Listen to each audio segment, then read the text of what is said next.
কিয়ামতের দিন সবচাইতে নিঃস্ব হবে ওই ব্যক্তি যারা আমলের কোনো অভাব নাই, নামাজ রোজার অভাব নাই, হজ যাকাতের অভাব নাই, দান সাদকার অভাব নাই, এক কথায় কোনো প্রকার নেক আমলের অভাব নাই।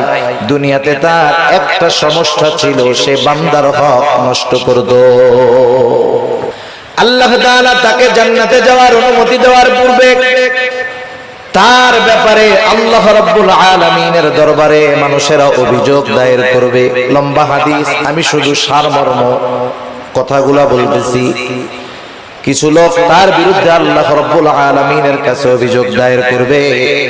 লোকটা হয়তো বলবে, আল্লাহ এই লোকটা দুনিয়াতে আমার হক নষ্ট করেছিল, কেউ বলবে আমার সম্পদ দখল দিয়েছিল, কেউ বলবে আমাকে কষ্ট দিয়েছিল, এক কথায় আমার হক নষ্ট করেছিল। আল্লাহ দুনিয়ার ভিতরে আমি দুর্বল থাকার কারণে আমি ন্যায় বিচার পাই নাই, দুনিয়াতে আমি মাজলুম ছিলাম। আল্লাহ আজকের দিন আমি কি ন্যায় বিচার পাবো না? আল্লাহ রাব্বুল আলামিন তার অভিযোগ গ্রহণ করবে। এবার ওই পাহাড় পরিমাণ নেকের মালিককে বলা হবে, তোমার ব্যাপারে যে অভিযোগ দায়ের করা হলো সত্য নাকি? সে মিথ্যা কথা বলার কোনো উপায় নাই, স্বীকার যেতে সে বাধ্য। সে বলবে, হ্যাঁ দুনিয়াতে আমি তার এই হক নষ্ট করেছি। আল্লাহ তাআলা বলবে, দাও তার হকটা আদায় করে দাও। বলেন তো, দুনিয়াতে কেউ যদি কারো জমি জোর করে দখল দেয়, কিয়ামতের দিন জমি দেওয়ার কোনো অবস্থা আছে নাকি? এইবার লোকটা বলবে, আল্লাহ এ তো দুনিয়া না, দুনিয়া না, দুনিয়া যদি হইতো আমি তার জমি তার হকটাকে ফিরাইয়া দিতাম, এখন আমি কোথার থেকে দিব? এইবার অভিযোগকারী বলবে, আল্লাহ ঠিক আছে, এটা তো দুনিয়া না, দুনিয়ায় আমার সম্পদ সে দখল দিয়েছিল, আজকে আমার সম্পদের প্রয়োজন নাই, সে আমার দুনিয়ার হকটা তার নেকির দ্বারা মিটায়া দে। এবার ওই পাহাড় পরিমাণ নেকের মালিক একটা মাত্র অপরাধ করতো, বান্দার হক নষ্ট করছে, সে কি করবে? নেকির থেকে নিয়ে এক একজনের হক আদায় করবে। যারা যারা মানুষের হক নষ্ট করে এরা একজনের করে না, বহুজনের করে, ঠিক কিনা বলেন? বহুজনের করে। একের পর এক অভিযোগকারী আসবে আর সে হক আদায় করতে থাকবে।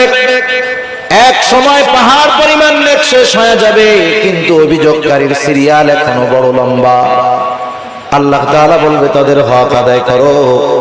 লোকটা বলবে, আল্লাহ মানুষের হক আদায় করতে করতে আমার সব নেকি শেষ হয়ে গেছে। এইবার অভিযোগকারীরা বলবে, আল্লাহ তার নেকি নাই, তাতে কি আমাদের গুনাহগুলা নিয়ে আমাদের হক আদায় করে দিই। فأما الإنسان إذا ما ابتلاه ربه فأكرمه ونعمه।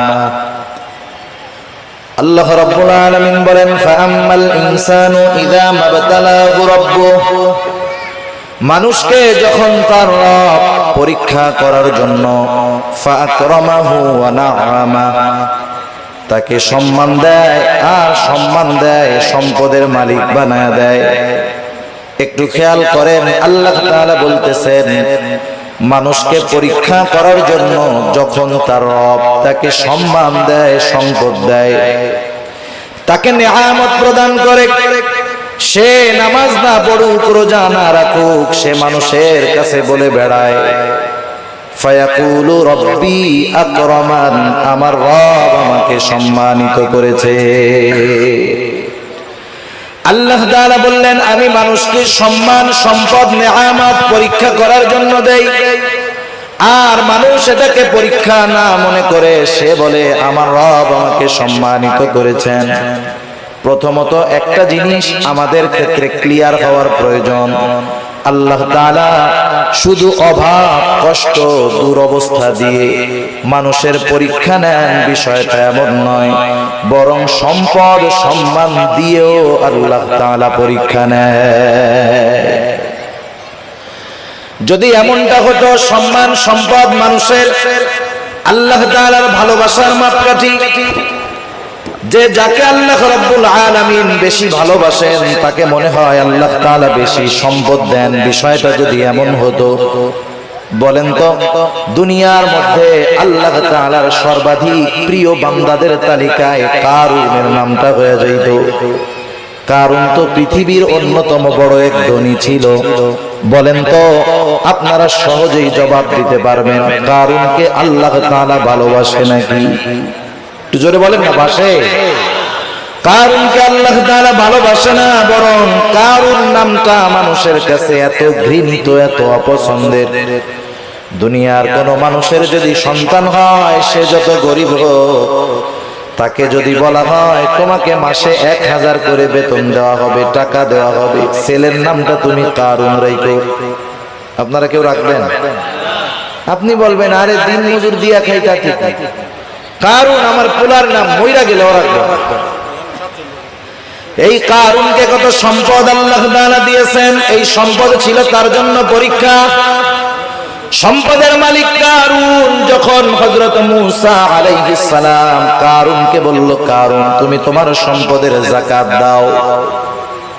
কারুন যাকাত দিতে অস্বীকৃতি জ্ঞাপন করলো। শুধু তাই না, সে মূসা আলাইহিস সালামকে অপমান অপদস্থ করার জন্য, অপবাদ দেওয়ার জন্য একজন খারাপ মহিলাকে সে ভাড়া করলো। শিখায় দিল তুমি মানুষের সামনে বলবা মূসা আলাইহিস সালাম আমার সাথে জিনা করেছে, অপকর্মে লিপ্ত হয়েছে। এইবার যখন কারুনই ষড়যন্ত্র চক্রান্ত করলো, আল্লাহ তাআলা বরদাস্ত করলেন না। এই কারুন যখন সম্পদের মালিক হয়, তখন কারুনের বন্ধুরা আল্লাহ তাআলার কাছে বলতো, আল্লাহ আপনি মনে হয় কারুনকেই শুধু ভালোবাসেন, আমাদেরকে ভালোবাসেন না। আমাদের সমাজেও এমন আছে, 5 বন্ধু একসাথে লেখাপড়া করেছে, একসাথে কর্মজীবন শুরু করেছে, একজন অনেক ধনী আর 4 জন গরিব। তারা আফসোস করে আর বলে দেখ আল্লাহ তাআলা ওকে ভালোবাসে, সব নেয়ামত আল্লাহ তাআলা ওকেই দিয়ে দিতেছে। কারুনের বন্ধুরাও বলতো, আল্লাহ আপনি মনে হয় কারুনকে বেশি ভালোবাসেন, এই জন্য এত সম্পদের মালিক বানায় দিচ্ছেন। কারুন যখন মূসা আলাইহিস সালামের অবাধ্য হলো, মূসা আলাইহিস সালামকে যখন অপবাদ দেওয়ার প্রচেষ্টা করলো, আল্লাহ তাআলা কারুনের উপরে গজব দিয়ে দিলেন। কারুন তার সম্পদ সহ জমিনে ডাবতে শুরু করলো। তাফসীরের মধ্যে আসছে এখনো কারুন তার সম্পদ সহ জমিনের মধ্যে ডাবতেছে, কিয়ামত পর্যন্ত ডাবতে থাকবে। যখন কারুনের বন্ধুরা কারুনের এই দুরবস্থা দেখলো, এইবার ওই গরিব বন্ধুরা বলে, আল্লাহ আপনি কারুনকে সম্পদ দিয়েছেন ঠিক, কিন্তু বাস্তবে আপনি আমাদেরকে বেশি ভালোবাসেন।